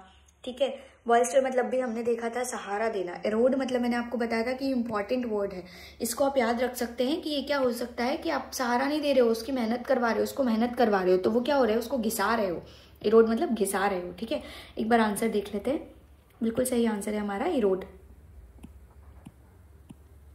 नेक्स्ट वर्ड की साइड हम मूव करते हैं, विच इज स्लगिश मतलब क्या होता है? मंद, मतलब धीरे चलना, स्लो चलना, इनएक्टिव होना या एनर्जी की कमी दिखाना। जब कोई चीज या कोई इंसान अपनी नॉर्मल स्पीड या एनर्जी से बहुत धीरे हो जाए। ठीक है, slow, inactive, lacking in energy. इसके synonyms again slow, sluggish, lethargic मतलब भी क्या होता है? लेथार्जिक मतलब भी निष्क्रिय, मतलब सुस्त हो जाना। हम नहीं बोलते कि आज हम बहुत लेथार्जिक फील कर रहे हैं, मतलब हम सुस्त फील कर रहे हैं। इनएक्टिव मतलब भी यही होता है। यहाँ पे आप एक और वर्ड लिख सकते हैं, इनएक्टिव मतलब भी क्या हो गया? जो कि यहाँ दिया हुआ है, मतलब निष्क्रिय, मतलब आप काम नहीं करने का मन है, आपका एक्टिव नहीं है। एंटोनिम्स क्या हो गए इसके? ब्रिस्क मतलब तेज, बहुत तेज। ठीक है, लाइवली मतलब जिंदा दिल, मैं इतना सोचता नहीं हूँ, जिंदा दिल हूँ। ठीक है, धीमे काम नहीं करता। एनर्जेटिक मतलब बहुत ज़्यादा एनर्जी है मेरे अंदर। ठीक है, या फिर ये पर्सन बहुत एनर्जेटिक है। इसका एक सेंटेंस दे रखा है, द एग्जाम्पल दे रखा है, the economy is experiencing sluggish growth. Means economy की ग्रोथ बहुत धीमी चल रही है, स्लगिश वे में चल रही है, स्लो चल रही है। ठीक है, अब इसका एक डेली लाइफ एग्जाम्पल क्या हो सकता है भाई, जिसे समझिए। सुबह जल्दी उठने के बाद मैं बहुत स्लगिश फील कर रही हूँ, क्योंकि कल रात मैं लेट से सोई थी, बहुत ज़्यादा लेट हो गया था। अब आप पता है इसको एक क्विकली कैसे रिमेंबर कर सकते हैं? स्लग मतलब पता है आपको? स्लग मतलब क्या होता है? स्लग होता है एक एनिमल जो कि बहुत स्लो चलता है, एक क्रिएचर होता है, राइट। तो स्लगिश वर्ड वहीं से आया, क्योंकि स्लग क्या होता है? बहुत स्लो होता है, इनएक्टिव होता है, उसको कोई काम धंधा नहीं होता, तो वहीं से ये वर्ड आया है स्लगिश, जो कि धीरे है, मंद है, स्लो है। इसका अपन क्वेश्चन देख लेते हैं।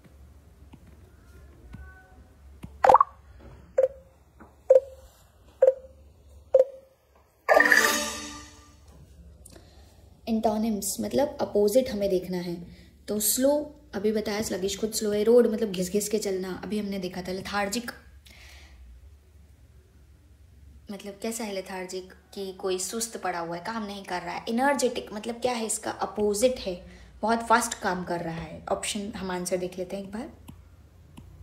बिल्कुल सही है, ए मतलब एनर्जेटिक। अपीलेशन मतलब क्या होता है? जैसे हम नहीं बोलते अपील करनी है उपाधि के लिए, नाम, पदवी, इन सब के लिए अपीलेशन वर्ड यूज किया जाता है।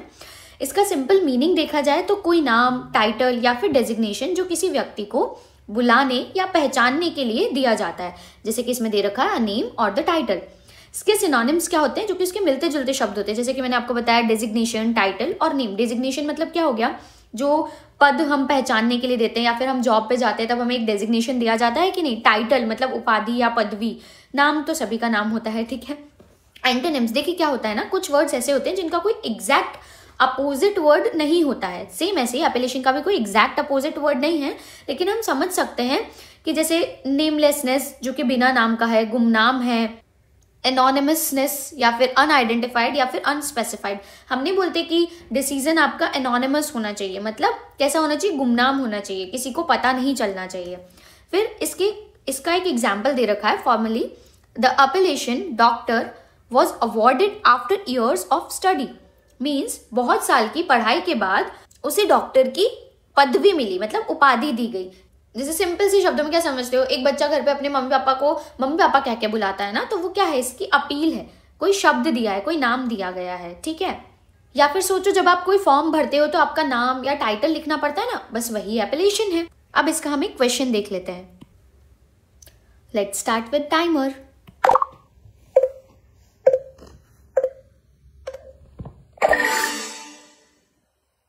क्वेश्चन है what is the synonym of appellation. Appellation मतलब अभी हमने देखा किसी को बुलाना, जिसके लिए जो वर्ड हमने अभी यूज किया उपाधि देना। तो डेजिग्नेशन पहली चीज आ गई। डेजिग्नेशन मतलब क्या होता है, किसी को उपाधि देना, तो वो इसका सिनोनिम हो जाना चाहिए। बाकी हम फिर भी वर्ड्स देख लेते हैं। आइडेंटिफाइड मतलब जिसका कोई आइडेंटिफिकेशन नहीं है। अनस्पेसिफाइड जो स्पेसिफाइड नहीं है। एनोनिमस मतलब जिसको हमने कोई नाम नहीं दिया गया, गुमनाम हो गया। तो नन ऑफ दीज तो है नहीं, इसका आंसर क्या आ जाना चाहिए, ए, डेजिग्नेशन। बिल्कुल सही है हमारा आंसर। अब हम बढ़ते हैं नेक्स्ट वर्ड की साइड, विच इज कॉन्फिडेंशियलिटी, मतलब गोपनीयता जिसको हम बोलते हैं, या फिर रहस्य बनाए रखना, ये शब्द जिसके लिए यूज किया जाता है। मीनिंग है द स्टेट ऑफ कीपिंग और बीइंग केप्ट सीक्रेट और प्राइवेट। जब कोई चीज सीक्रेट या प्राइवेट रखी जाती है और दूसरे लोगों को उसका पता नहीं चलने दिया जाता है, तो उसे बोलते हैं कॉन्फिडेंशियलिटी, ठीक है। मान लीजिए आपकी कंपनी में अभी इंक्रीमेंट हुआ, तो आपको एक मेल आएगा, आपका जो हेड है वो आपको ये बोलेगा, ये बात भैया आप कॉन्फिडेंशियल रखना कि आपको इतना % इंक्रीमेंट हुआ, ये सबके लिए बताने की नहीं होती है। अब इसके सिनोनिम होते हैं सीक्रेसी, प्राइवेसी एंड डिस्क्रेशन। मतलब सीक्रेसी मतलब क्या हो गया, रहस्य बनाए रखना। प्राइवेसी मतलब हमारी पर्सनल गोपनीयता, पर्सनल कॉन्फिडेंशियलिटी जिसे बोलते हैं। डिस्क्रेशन मतलब क्या होता है, डिस्क्रिशन मतलब रहस्य छिपाना, हम कितनी देर तक इस बात को छिपा के रख सकते हैं। फिर इसके एंटोनिम क्या होते हैं, ओपननेस, भाई हमने तो सब बता दिया है, खुलम खुल्ला, सब पारदर्शिता है हमारी। डिस्क्लोजर, डिस्क्लोजर मतलब रहस्य खोल दिया है हमने, आज डिस्क्लोज कर दी है चीजें। पब्लिसिटी मतलब प्रचार कर दिया है, सबके सामने ला दिया है।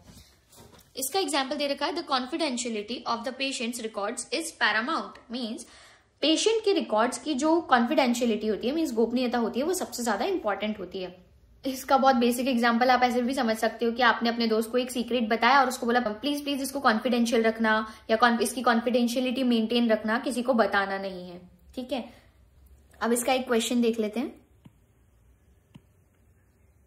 Let's start with the timer.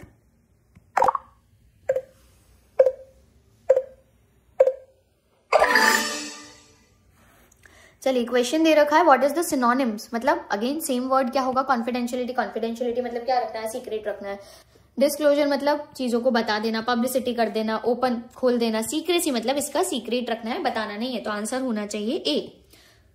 बिल्कुल सही है हमारा आंसर। अभी हम बढ़ते हैं नेक्स्ट वर्ड की side, which is regressive. Regressive मतलब क्या होता है, पिछड़ा, जैसे प्रतिगामी या फिर जो पीछे जाने वाला होता है उसको बोला जाता है। बिकमिंग लेस एडवांस्ड या फिर रिटर्निंग टू अ फॉर्मर और लेस डेवलप्ड स्टेट जिसको हम बोलते हैं। मीन्स जब कोई सिस्टम, आइडिया या फिर कोई पॉलिसी आगे बढ़ने की बजाय पीछे की तरफ ले जाई जा रही है, या फिर पुराने या बैकवर्ड स्टेज में आप वापस से लौट आए हो।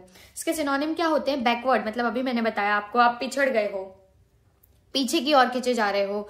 रेट्रोग्रेसिव, रेट्रोग्रेसिव वर्ड काफी बार यूज किया जाता है, जैसे पीछे की ओर बढ़ना, पिछड़ता हुआ, जो इंसान बहुत रेट्रोग्रेड है। रेट्रोग्रेड मतलब पिछड़ा हुआ है, ठीक है। डिक्लाइनिंग मतलब तो हम खुद ही समझते हैं, जो गिर रहा है, कम हो रहा है, ठीक है। एंटोनिम्स मतलब अपोजिट वर्ड्स क्या हो जाएंगे, प्रोग्रेसिव। अगर कोई चीज गिर रही है, पिछड़ रही है, तो वो बढ़ेगी, तो उसका क्या हो जाएगा, अपोजिट, प्रोग्रेसिव, ठीक है। फॉरवर्ड ऑफकोर्स बैकवर्ड का अपोजिट हो जाएगा, फॉरवर्ड। फिर हो गया एडवांस्ड। एडवांस्ड मतलब जो कि उन्नत है, आधुनिक है, हमारी टेक्नोलॉजी बहुत एडवांस्ड है, ठीक है। Example, the policy was criticised for being regressive and not supportive modern values. Means उस पॉलिसी को क्रिटिसाइज किया गया क्योंकि वो पिछली सोच वाली थी। मीन्स कैसी थी? रिग्रेसिव थी, रेट्रोग्रेड थी, बैकवर्ड थी, और वो मॉडर्न वैल्यूज को सपोर्ट नहीं कर रही थी। इसको आप ऐसे भी समझ सकते हो, जैसे कि अगर स्कूल में लड़कियों को पढ़ाई से रोका जाए तो ये कैसी हो गई? रिग्रेसिव सोच हो गई, जो कि अच्छी सोच नहीं है। ठीक है, अब इसका एक अपन क्वेश्चन देख लेते हैं। Let's start with the timer.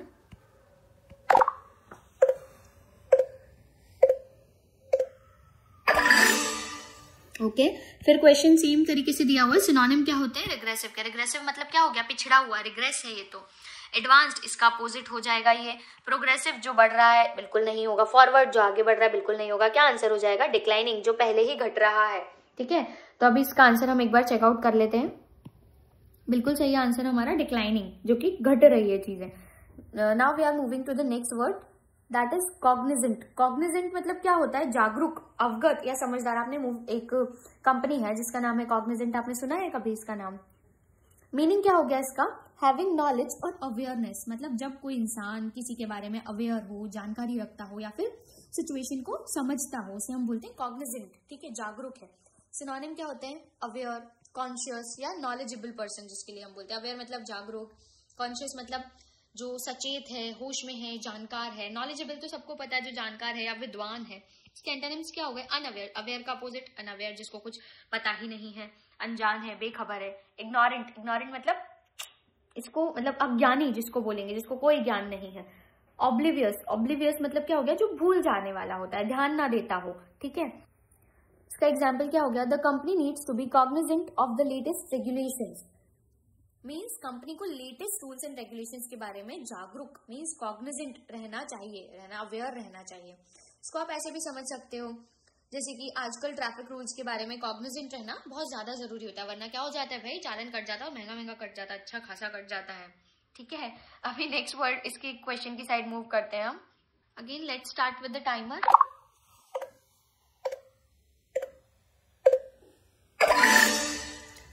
अब दे रखा है कि सेम टाइप का क्वेश्चन है। सिनोनिम क्या होता है? कॉग्निजेंट का। कॉग्निजेंट मतलब हमने अभी क्या देखा कि जो अवेयर है, जागरूक है। ठीक है, तो इग्नोरेंट तो इसका अपोजिट हो जाएगा, जिसको ज्ञान ही नहीं है।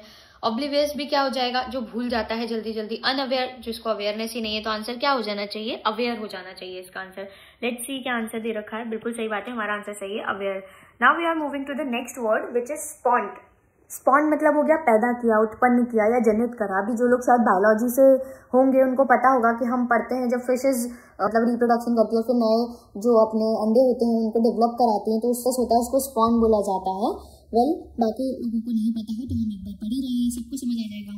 प्रोड्यूस्ड और जेनरेटेड, जिसका प्रोडक्शन हो, जेनरेट किया हुआ, specially in the large number, जो बहुत ज्यादा नंबर में प्रोडक्शन करते हैं, या फिर जब कोई चीज प्रोड्यूस या जनरेट होती है बहुत ज्यादा लार्ज नंबर में। इसके सिनोनिम्स क्या हो गए? Created, generated and produce. Created मतलब बनाया गया, रचित किया गया।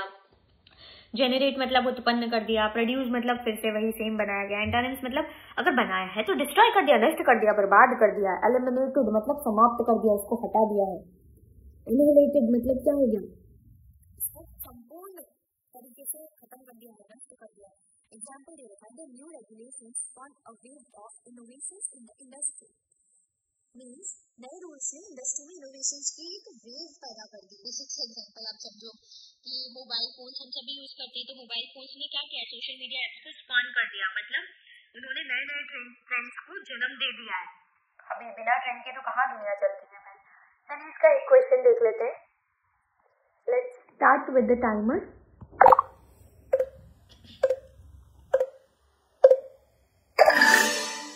अगेन सेम टाइप का क्वेश्चन है। सिनोनिम क्या होता है? स्पॉन का। सिनोनिम मतलब अभी हमने देखा, स्पॉन मतलब क्या हो गया?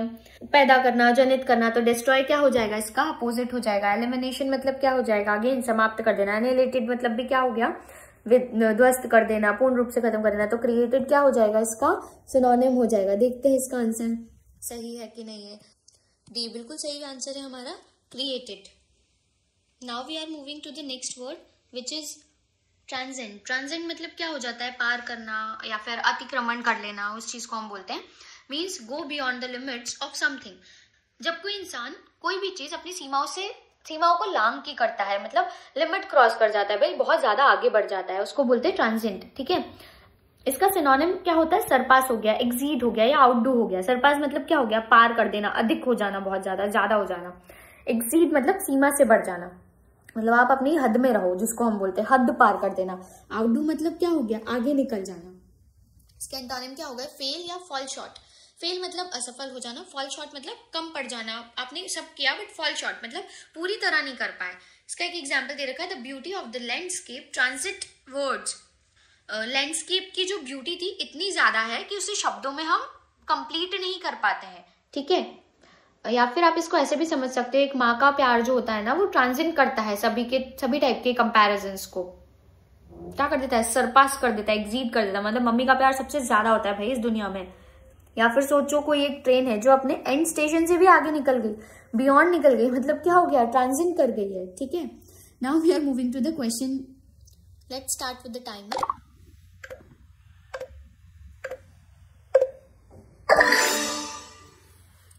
ओके, अगेन डिफरेंट टाइप का क्वेश्चन आ गया है भाई ये तो, कि इसमें एंटोनिम क्या होते हैं, मतलब इसका अपोजिट क्या होगा हमारे, मतलब ट्रांजिएंट मतलब क्या हो गया? जो पार कर गया, आगे निकल गया। ठीक है, तो सरपास मतलब आगे निकल गया, एक्सीड मतलब आगे निकल गया, आउटडू मतलब क्या हो गया? जो पहले से ही आगे निकल गया, बहुत सीमा लांग गया। तो फेल क्या हो जाएगा भाई? इसका अपोजिट हो जाएगा, एंटोनिम हो जाएगा, मतलब जो असफल हो गया। लेट्स सी आंसर क्या दे रखा है हमारा।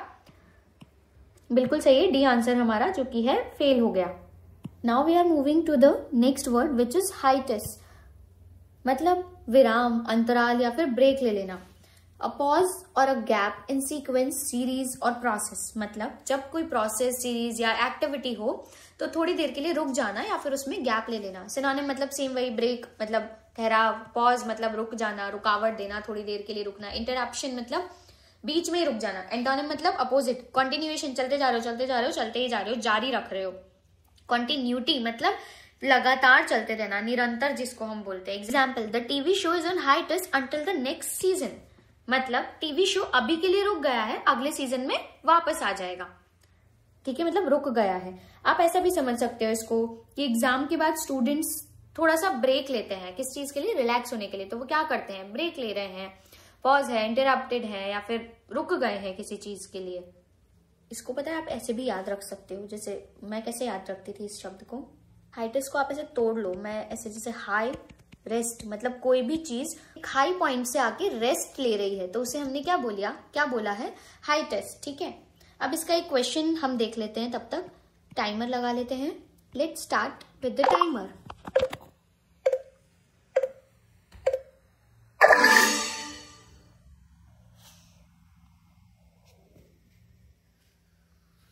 अगेन सेम टाइप का क्वेश्चन है, what is the antonym of hiatus. Hiatus मतलब अभी बताया आपको, जो कि रेस्ट लेना है थोड़ी देर के लिए। तो ब्रेक हो गया, ये तो इसका सिनोनिम हो गया। फिर कंटिन्यूएशन मतलब अभी हमने देखा, कंटिन्यूएशन मतलब क्या हो गया? चलते जाना है, रुकना नहीं है। पॉज मतलब अगेन ब्रेक हो गया है। फिर इंटरप्टेड मतलब ये भी रुक जाना हो गया। तो आंसर क्या हो जाना चाहिए? Continuation, which is C, answer C. Let's see कि आंसर सी है या नहीं है। ये क्या है भाई, आंसर बी क्यों लिखा है? ओ सॉरी, आंसर बी है या नहीं है। बिल्कुल सही बात है, हमारा आंसर जो है वो बी है, हमने सही गेस किया है और सही आंसर निकाला है। Now we are moving to the next word which is brunt. Brunt मतलब सबसे बुरा असर होना, मतलब मुख्य भार होना, जैसे कि द वर्स्ट पार्ट और the chief impact of the specified action. Means क्या हो गया? जब कोई एक्शन या डिजास्टर का सबसे बड़ा असर पड़ता है, सबसे ज्यादा नुकसान पड़े, या किसी पे पड़ गया वो नुकसान का असर, या फिर बहुत ज्यादा बारिश हुई और बारिश का असर किसानों की खेती पर ज्यादा पड़ गया, वो एक एग्जाम्पल हो गया। सिनोनिम क्या हो जाता है इसका? इम्पैक्ट। इम्पैक्ट मतलब प्रभाव डालना। फोर्स मतलब क्या हो गया? ताकत लगाना। बर्डन मतलब क्या हो गया? बोझ बनना, भार होना। एंटोनिम मतलब अपोजिट, भाई रिलीफ है, अब हम बेनिफिट हो रहा है, हमको फायदा हो रहा है। इसके एग्जाम्पल क्या हो गया? The coastal towns bore the बर्nt of the storm, मतलब जो हमारे कोस्टल टाउन्स थे ना, उन्होंने तूफान के सबसे बड़ा असर झेला। या फिर ऐसा भी सोच सकते हो कि जो भी फ्रंट लाइन पे होता है ना, उसको सबसे बुरा इम्पैक्ट पड़ता है और वो उसका असर सबसे ज्यादा झेल सकता है, मतलब झेलता है। अभी now we are moving to the question. Let's start with the timer.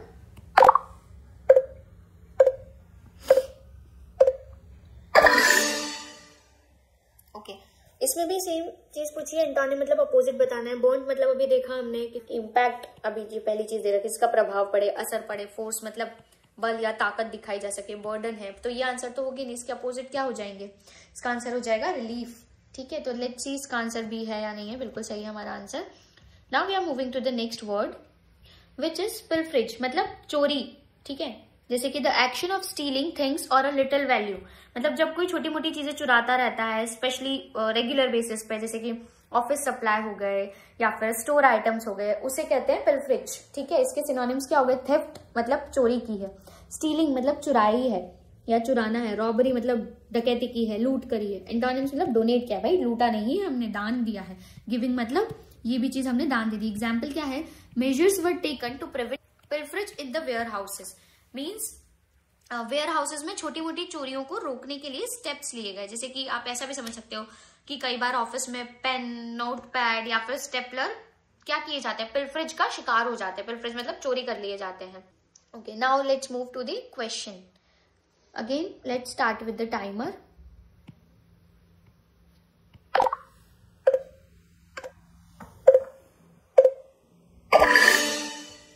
दिन आपसे पूछा है इसका कि एंटोनिम क्या होता है, अपोजिट क्या होता है। तो अभी आपको जैसे कि मैंने बताया पिल्फरेज मतलब चोरी करना, तो थेफ्ट तो क्या हो गया, इसका सिनोनिम हो गया, रॉबरी सिनोनिम हो गया, स्टीलिंग मतलब चुराना, इसका मतलब चोरी डकैती करना, डोनेशन मतलब हो गया इसका अपोजिट। तो आंसर क्या आ जाना चाहिए, C. Yes, our answer is correct which is C. तो this is all from my side. आपको अगर ये वीडियो अच्छी लगी हो तो हमारे चैनल को सब्सक्राइब करिए और इस सीरीज़ में हमारे साथ जुड़िए, जो कि आपकी बैंकिंग, यूपीएससी या किसी भी टाइप के एग्ज़ाम में जहाँ पे इंग्लिश आती है बहुत ज़्यादा बेनिफिशियल होने वाली है। क्योंकि इस पूरी सीरीज़ में हम वैसे ही क्वेश्चन आयर लेके आ रहे हैं जो आपके एग्ज़ाम में प्रीवियसली पूछे गए हैं। और अगर आपको कहीं पे भी कोई इम्प्रूवमेंट की नीड लगती है कि यहाँ पे कुछ गड़बड़ हो गया है, तो आप प्लीज़ वो हमें कमेंट सेक्शन में बता सकते हैं। Thanks for watching.